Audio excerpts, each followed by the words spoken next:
We want to take you now to Pontiac, Michigan, where the parents of convicted school shooter Ethan Crumbley are being sentenced. Families of the victims are reading their impact statements right now. Let's listen in. You do not get to decide that. You do not get those privileges. You are not above anyone. I love being a mom. It's the one thing that I'm truly great at. You cared more about your well-being than the one life that you should put above anyone, your child. And because of that, you both took 4 beautiful children away from this world. Being a parent is the part of life that you should hold to the highest level. It's an honor to be a mother or a father. Even when you think you have done your best, you continue to do more. Unfortunately, you never made it to level 1. You say you wouldn't do anything different. Well, that really says on what type of parents you are, because there's a lot of things I would do different. But the one thing I would have wanted to be different was to take that bullet that day so she could continue to live the life she deserved. You show no remorse, no respect or compassion for our family. The same traits that you've bestowed upon your son. The traits that have torn my family into pieces. The lack of compassion that you've shown is outright disgusting. Not only did your son kill my daughter, but you both did as well. The words involuntary should not be a part of your offense. Everything you did that day, months prior, and days after were voluntary acts of your son to commit a murder. Not just one, but multiple. Shaking your head during a verdict is the utmost disrespectful thing I have ever witnessed. At that moment, you felt your life is more valuable than my daughter's. I will say that will never be true. You created a life that you took for granted. You decided that parenting wasn't a priority. Putting your child first should be the only priority. You didn't, and because of that, I've lost my daughter. I had to get answers after her death. Watching the video, hearing testimony on how your son executed my daughter, watching him put the gun to her head as she covered her head and pulled the trigger. Seeing pictures of her laying in her own pool of blood, knowing her body sat there for hours, that rigor mortis had already started to set in. So that when I identified her, her body was in a state I couldn't imagine. Hearing her sister scream over and over again night after night, watching her family and her friends fall apart. You created all of this. You created your son's life, which then allowed this to be his path, which should be yours as well. You don't get to look away. You don't get to cry. I didn't get that choice. You failed as parents. The punishment that you face will never be enough. It will never bring her back. It will never be a loss that you have suffered, and it will never heal the pain. Because one day you're going to be able to see your son, visit, hear his voice, possibly laugh, maybe see him grow. I will never see that again. The so-called loss that you say you have suffered doesn't even compare to the loss of a child. Your Honor, I request that the maximum sentence be enforced, as it will never come close to the life sentence I was given. A life sentence that I didn't ask for, but a choice that was made for me. A life that I will suffer because of their negligence. Thank you. Thank you for being here.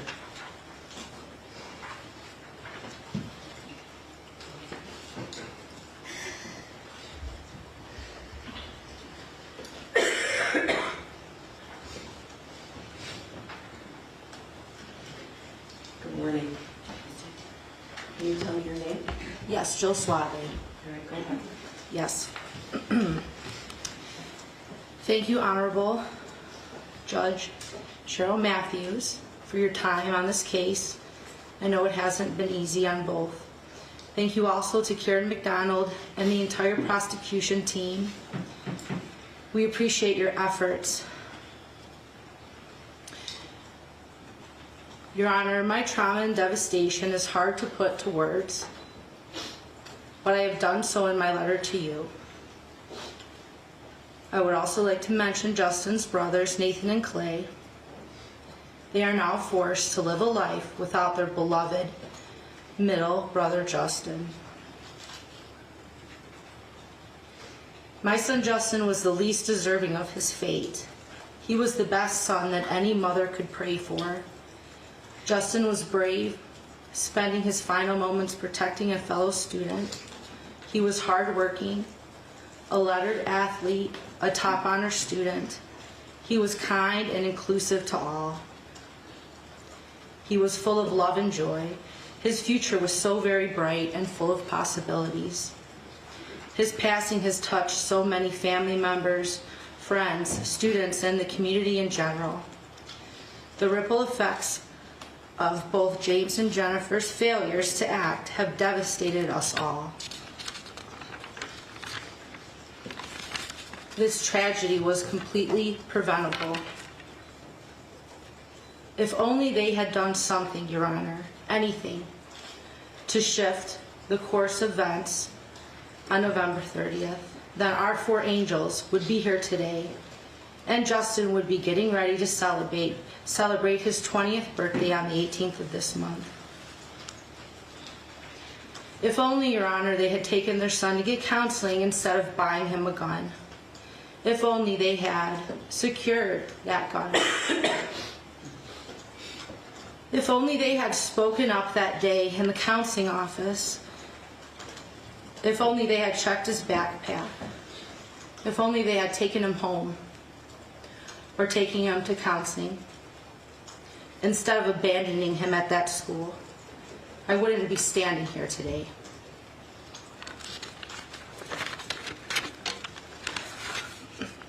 Your Honor, I don't know what's in their hearts. I'm not a mind reader. But I only know the facts of this case. And the facts of this case, both cases, have been deeply disturbing. What I would like to share with the shooter's parents is an example of what love looks like between a mother and her son. This is what Justin wrote to me on one of the last birthdays that we celebrated together. Dear Mom, words cannot describe how thankful I am for you. You have been nothing but an amazing mother for as long as I can remember. Thank you for being a role model. Thank you for showing me what it's like to never give up. You inspire me to do better each and every day. I love you so much. Love, Justin. It is devastating and heartbreaking that it doesn't appear that either of you cherished or even wanted your son. But I wholeheartedly wanted and cherished mine. You have failed your son and you have failed us all. This failure had deadly consequences that can never be undone, that can never be made right. I am asking, Your Honor, for the maximum sentence allowed. Thank you. Thank you for being here. Thank you.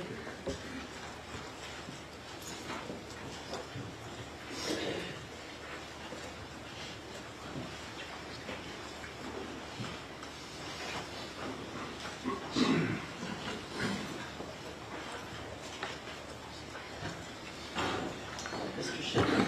Good morning. Craig Shilling, Justin's dad. So, Honorable Judge Matthews, for the second time in 6 months, I find myself standing in front of a packed courtroom, a victim. This time, I'm here to address a different judge and the parents of the deeply disturbed teenager that murdered my son. This is my opportunity to try to describe just how much the horrific event that took place back on November 30th, 2021 has impacted my life. It's my belief that an impact statement should not just describe how this particular event impacted me.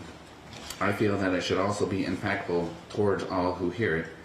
And in your case, Judge, I hope these words impact you in a way that influence your decisions here today.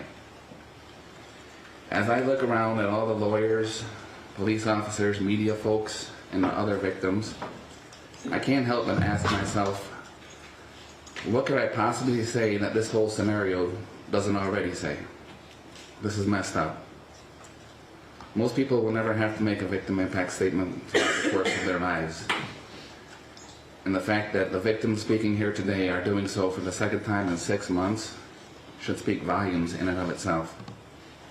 This is not normal. Living a life like this is not normal. So how does it affect a normal guy? To be completely honest with you, it remains a rather difficult and uncomfortable question to answer. In my previous impact statement, I've expressed many of my day-to-day struggles, from uncontrolled emotional outbreaks to sleepless nights to not being able to focus on the normal daily tasks. Yeah, it's fair to say that I live every day with pain, anger, heartache, regret, anxiety, stress, you name it. They are all there, wreaking havoc in my once normal life. They say that time heals all wounds. Well, we're coming up on 2.5 years now, and I can assure you that the wounds are still as fresh as they were on that tragic day. And with this hole that has been left in my life still glaringly obvious, I fight every day to not lose more of myself within that very hole. I have spent the last 30 years of my life busting my butt to support a family, raise children, and try to set myself up for some peace and quiet in the golden years of life. But the unthinkable has happened. And that peace and quiet I've worked so hard for may never come to be. At least not to the degree that I've always imagined it. Literally every single aspect of my life has been affected by this tragedy. And I could spend a long time describing in detail just how it has impacted me, but it seems like it would be way easier for me to just tell you how this tragedy hasn't impacted me, because there's simply nothing on that list. Now that the verdict is out on this monumental case, I feel strongly that it has caught the attention of most parents across the country. The overwhelming facts in this case were all that was necessary to prove that James and Jennifer Crumbley not only neglected their son by failing to get the necessary mental care that was clearly needed, but provided him the very tools necessary to carry out those heinous acts of violence. It was these very facts that allowed not just one, but 2 full juries to find both of them guilty of involuntary manslaughter. I will always maintain the opinion that the facts that were presented in these cases were strong enough to convince any jury of their guilt, and that the verdict would have been the same regardless of where the trial was held. As I have maintained throughout the course of the past couple of years, being the parent of a murdered child tends to cause you to seek out the maximum penalties allowed for each guilty verdict derived from any of the criminal charges. I think this stance is completely justified, and would be so for any parent in the same position as mine. However, this is a court of law where a person is innocent until proven guilty, and the defendant has the right to dispute the facts of the charges against them. That being said, during the course of both of these trials, I did my best to capture every word and process all the facts. This is important because there is value in these facts, not just in the thousands and thousands of man-hours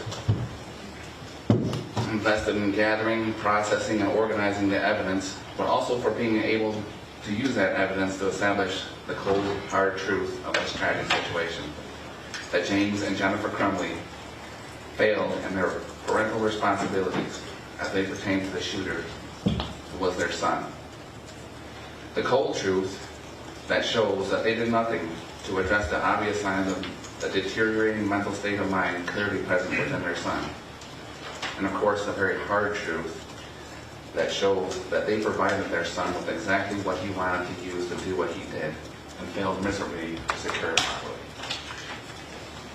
One would probably think that in order for something like this, or something of this magnitude to even happen at all, there would have to be a ton of things that went wrong.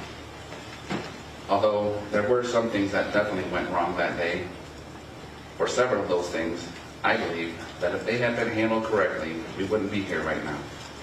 And James and Jennifer Crumbley carry the bulk of the responsibility needed to handle those things. During their trials, the overall similarities between the two were evident, and I believe this is why they were both convicted. Numerous facts that were the same for both trials showed clearly that the parents failed their son, and ultimately the entire community. With Jennifer, the thing that resonates most is that she stated that even knowing what she knew now, she still wouldn't have changed a thing. I almost died when she said that. 4 precious lives were lost at the hands of her son by means that she helped provide.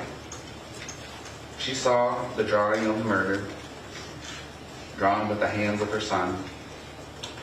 She sat and heard the request of the counselor and did nothing. And she still says that she wouldn't have changed a thing. I just don't understand how someone can be that heartless to make a statement like that. The blood of our children is on your hands too. This is but one reason why I feel that Jennifer should receive the maximum amount for her sentence. The facts presented should be all the others that you should need. With her distinct lack of remorse and overall unethical understanding of the tragedy, I feel that the maximum amount of time available is needed for her to be able to fully comprehend the gravity of her actions and the lack thereof. With James, there were a couple of things that jumped out at me in particular, but one thing that is the toughest to digest is the fact that when the verdict was being read, he sat there and shook his head in total disagreement, as if to suggest that the jury was wrong and that there were no grounds for a guilty verdict. I was dumbfounded to see him shake his head with such disbelief, an action that only suggests that he truly believes he did nothing wrong. How could you possibly think that? 4 precious lives were lost at the hands of your son by means that he helped provide. He saw the drawing of the murder drawn with the hands of the son. He sat and heard the request of the counselor and did nothing. I just don't understand how someone can so arrogantly dawdle in a pool of self-pity without being able to say one thing to justify themselves. The blood of our children is on your hands too. This is but one reason why I feel James should receive the maximum amount for his sentence. The facts presented should be all the others that you need.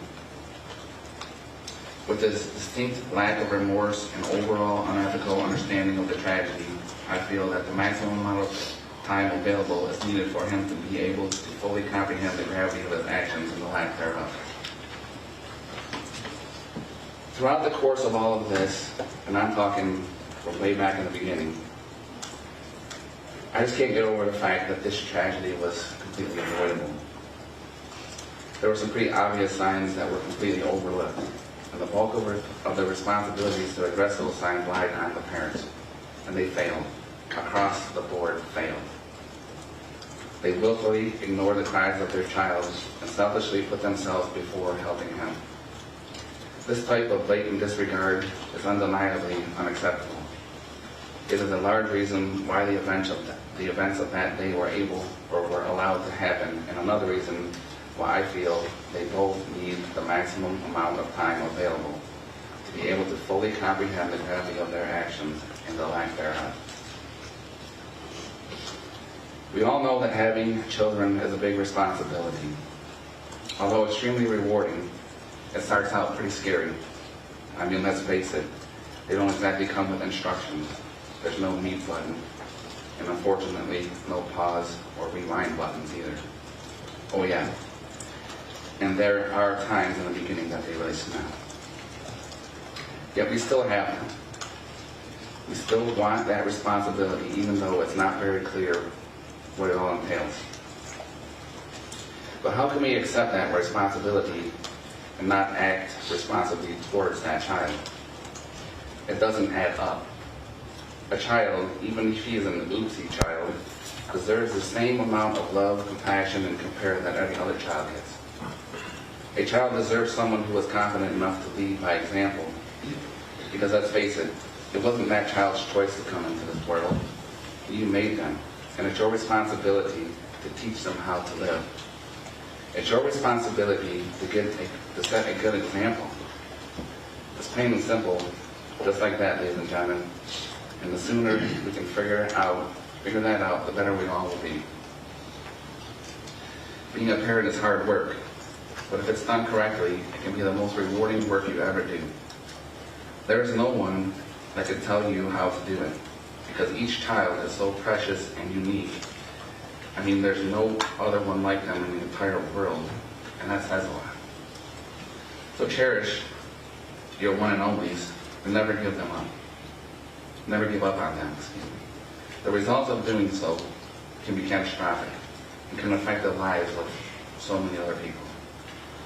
Well, I ask for you all to go home today and hug your kids and make sure they know you are there for them and make sure that they are all right. It's so crucial for the whole of our society. Thank you. Thank you, Mr. Shilling.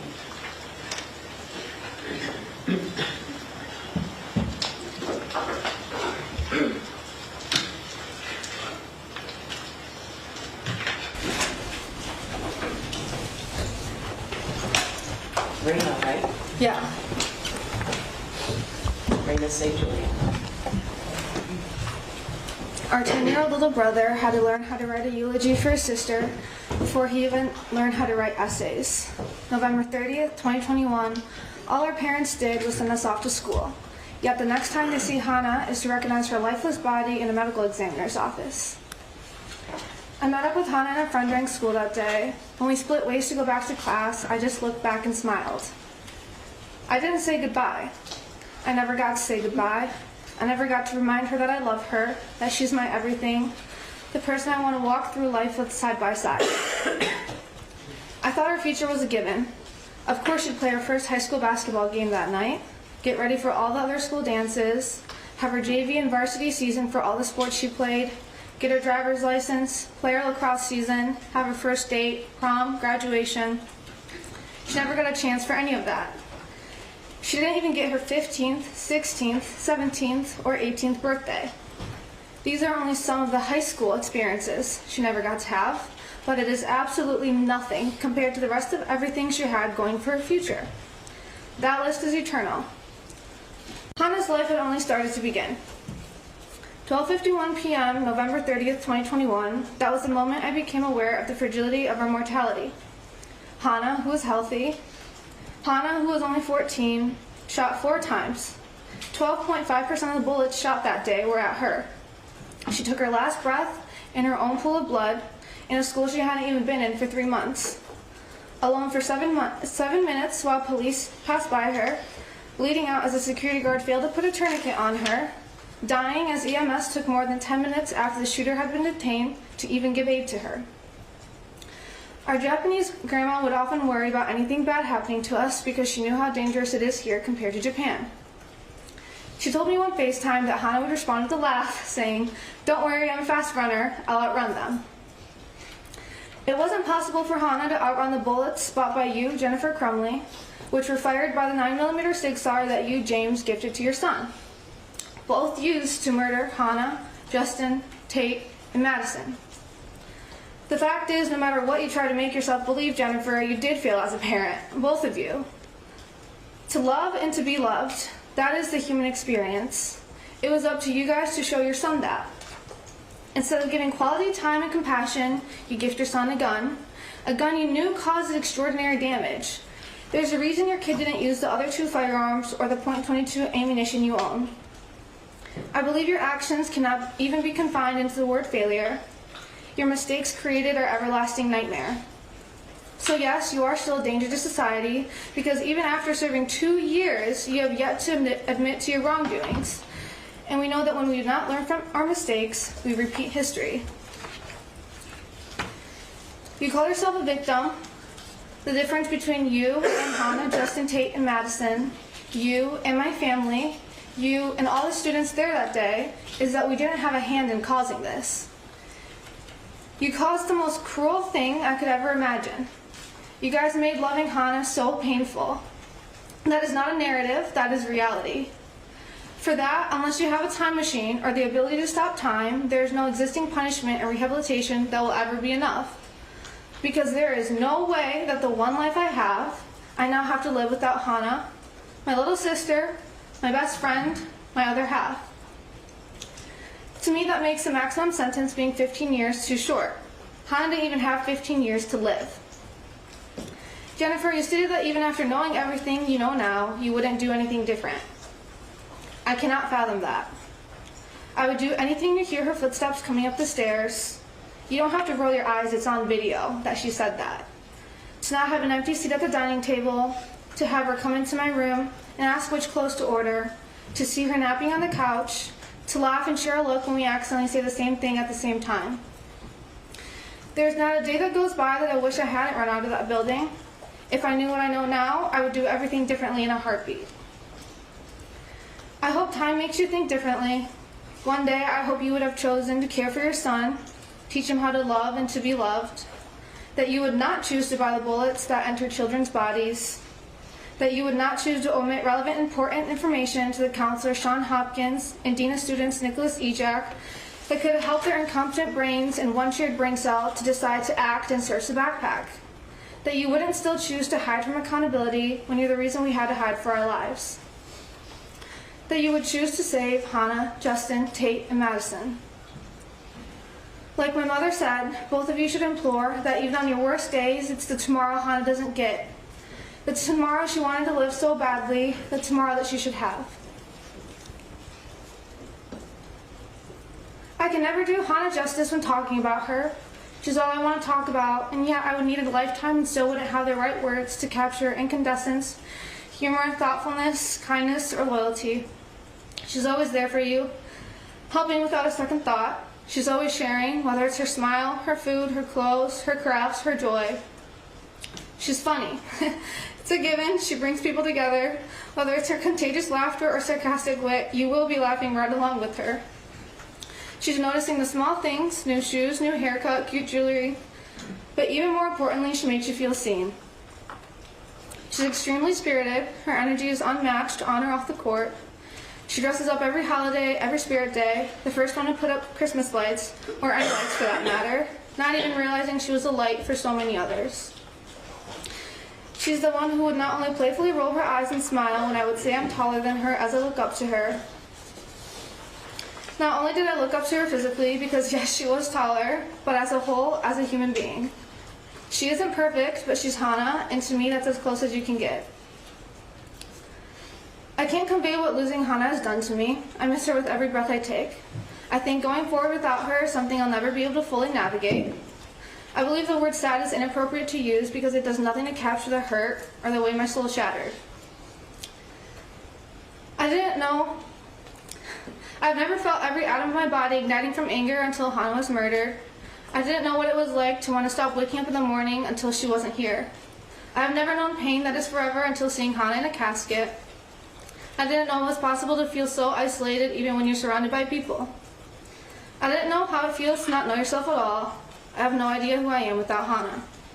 She's my happy, she's my home. I look for Hannah in everyone I meet, every place I go, and it's exhausting when I'm met with disappointment every time. But it's the world, it's all the people she would have met. I grieve for them too. To have that chance of Hannah being in your life taken away from you is a tragedy in and of itself. She's more of a person than you two combined times a trillion could ever even hope to be. But when the day comes that you re-enter society in 13 years, I hope you live more like Hannah. I hope you live every moment to the fullest like Hannah. I hope you laugh every day like Hannah. And I hope you love unconditionally like Hannah. That's it. Thank you, Ray.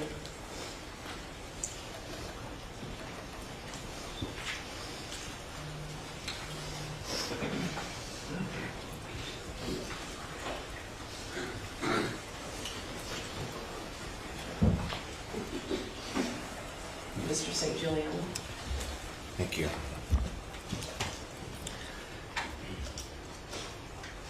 find myself in a rather odd state of mind today. Rather emotionally blank right now. part of that is having to do this again.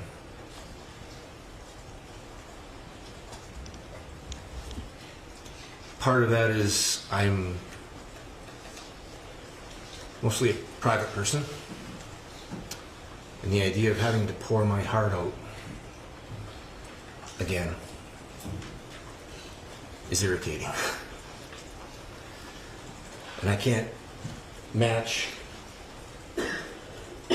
the eloquent words that have come before me in the previous impact statements. So I'll limit my words today. The defendants, through their choices, through their indifference and gross negligence, enabled their son to murder my daughter Hannah and 3 other children. They chose to stay quiet. They chose to ignore the warning signs. And now, as we've heard through all of the objections, they continue to choose to blame everyone but themselves.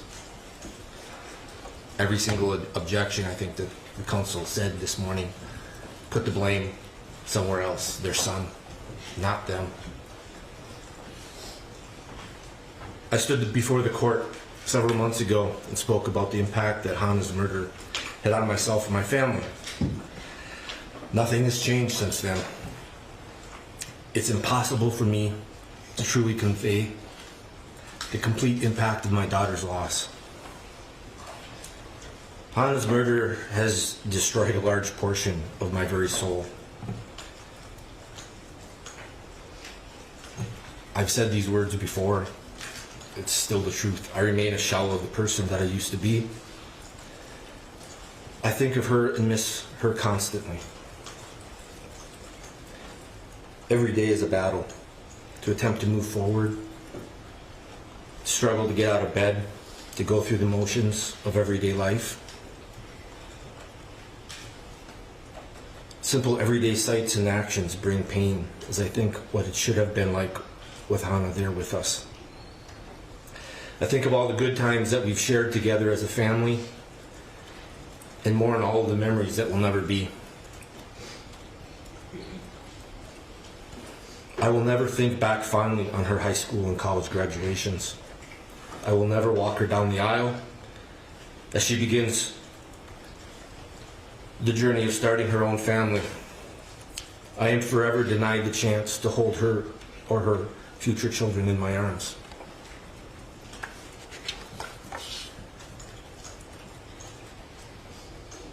A few words describing Hannah can in no way fully capture her truly beautiful, caring soul or impart her unlimited potential.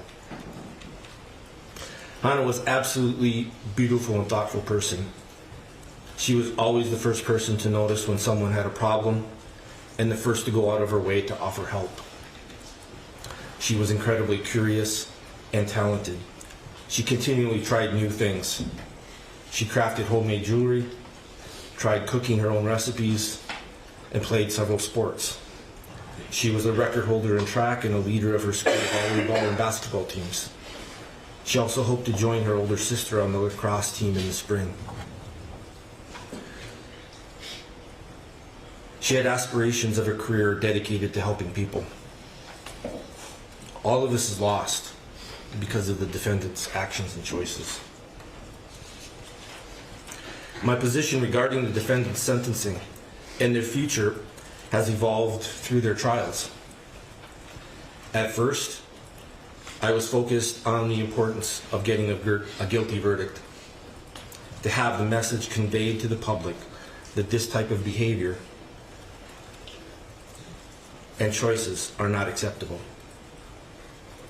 I didn't have strong feelings about their sentencing.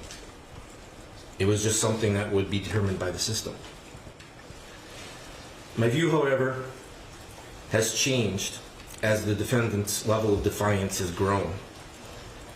Instead of acknowledging any mistakes, they continue to show no remorse. They take no accountability. They and their lawyers continue to try to change the narrative and portray the defendants as victims of the prosecution team. They blame everyone but themselves and make threats of retribution. The facts have already been presented. The jury has found them guilty. Multiple juries have found them guilty.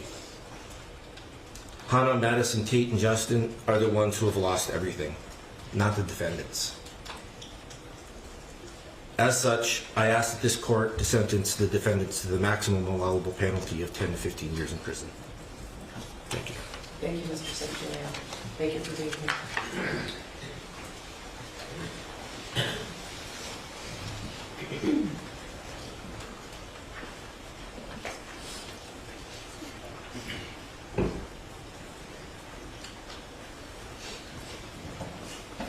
Mr. Meir. Tate Meir's dad. First of all, Mark, Karen, the whole team, strong work. Everybody said you couldn't do it, and you did it.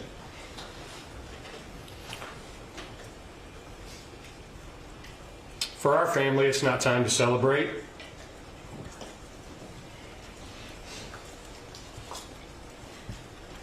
This tragedy has taken an incredible toll on our family.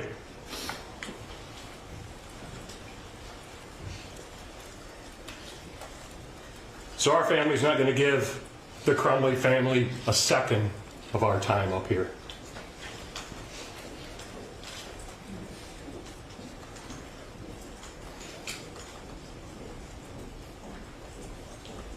It's time to turn our focus now. This is the low-hanging fruit. Now it's time to turn our focus to Oxford schools who played a role in this tragedy.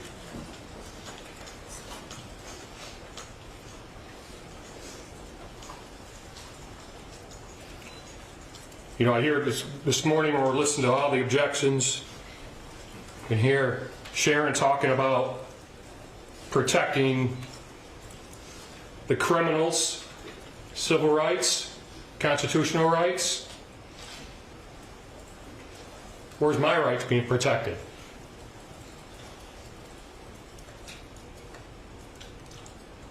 I fight for everybody in this room. My rights aren't being protected. Criminals' rights are more important than our rights, my rights.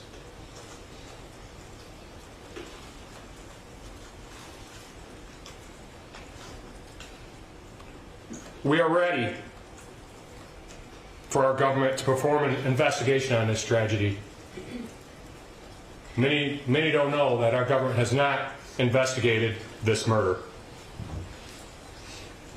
A pre-shooting investigation, a day of the shooting investigation, and a deep dive investigation into the horrible response to this tragedy, the disrespect shown to us families. The simple things, like trauma training for somebody like a Sheriff Bouchard, who we got to talk to on the day that we got to go identify Tate. And he referred to Tate as a girl because he was too busy that night working to cover it up, instead of learning about every kid, Tate, Hannah, Justin, and Madison.